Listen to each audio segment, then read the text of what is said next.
Imagina viver no século XIX, num hospital cheio de médicos respeitados, mas também de mistérios mortais. Mulheres dando à luz, cheias de esperança, e morrendo em proporções assustadoras. Algo chamado febre puerperal estava tirando vidas aos montes, e ninguém sabia exatamente o porquê. Agora, pensa num homem que decidiu desafiar a lógica da época e transformou a medicina para sempre. Esse homem era Ignaz Semmelweis. Semmelweis era um médico húngaro, recém-chegado ao Hospital Geral de Viena em 1846. Ele observou algo que ninguém mais conseguia explicar. Uma ala do hospital tinha taxas de mortalidade absurdamente altas, enquanto outra era relativamente segura. E então ele percebeu um padrão assustador. Médicos e estudantes que iam de autópsias diretamente para o parto sem lavar as mãos estavam levando partículas invisíveis que matavam as mães. Ele propôs algo simples, mas revolucionário: lavar as mãos com uma solução de cloro antes de examinar as pacientes.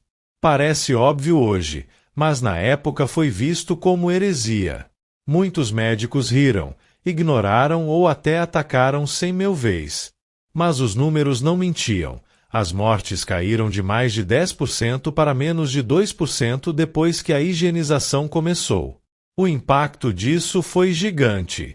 Semmelweis salvou milhares de vidas antes mesmo de a ciência entender os micro-organismos. Ele é chamado de pai da asepsia moderna porque sua prática foi a base para tudo que viria depois: esterilização de instrumentos, uso de luvas, limpeza de hospitais. A medicina nunca mais seria a mesma. Tragicamente, Semmelweis não viveu para ver seu trabalho plenamente reconhecido.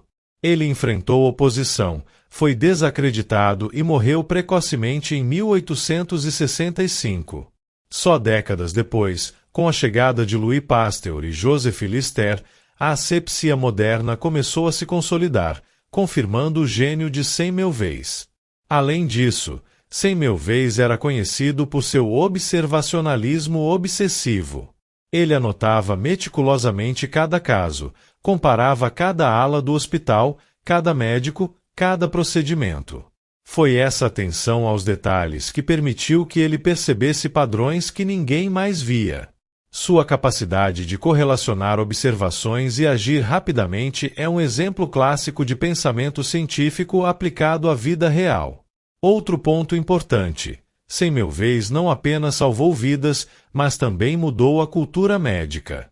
Ele mostrou que ciência e prática clínica devem caminhar juntas, que resultados observáveis e dados estatísticos podem guiar decisões médicas, algo que hoje é padrão, mas na época era revolucionário. E, curiosamente, sua história também é uma lição sobre resistência à inovação. Mesmo com evidências claras, ele sofreu rejeição, críticas e isolamento. Semmelweis nos lembra que a ciência muitas vezes encontra barreiras culturais e humanas antes de ser aceita. Hoje, lavar as mãos, algo que fazemos automaticamente, é um legado direto dele. Cada cirurgia segura, cada bebê que nasce sem risco de infecção, cada hospital limpo carrega o impacto do trabalho visionário de Semmelweis. Aqui no Mede Tudo, a gente mede tudo sobre a medicina. E se você chegou até aqui, você é diferenciado, então dá o like para fortalecer, até porque não cai a mão, nem precisa desinfectá-la como Semmelweis. Se inscreve e ativa o sininho, porque tem muito mais histórias fascinantes da medicina vindo aí.